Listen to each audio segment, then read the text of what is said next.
again. I'm here with author A.M. Rivers, and we are counting down to the end of the school year, blessing teachers and youth workers everywhere with a poem a week. This week's poem comes from the subject's matter, page 66.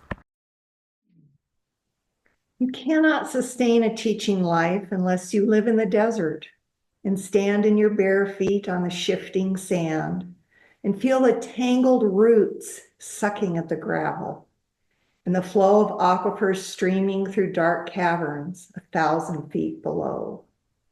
You cannot sustain a teaching life unless you scrape your knees on the sheer cliffs and feel the rocks crumbling beneath your shaking steps and listen to the piñons hum in the glaring sunlight. Unless you squat on a rocky precipice and watch the hawks somersaulting to the canyon floor and the distant storms, the whirling clouds of fire and smoke and dust.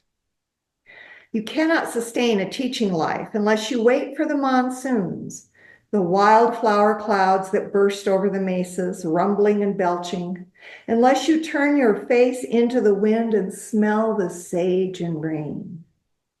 You cannot sustain a teaching life unless you wade into the raging arroyos and let the river cover you and flow through you and fill your lungs, unless you brace your slippery feet and hold out your arms to catch the water.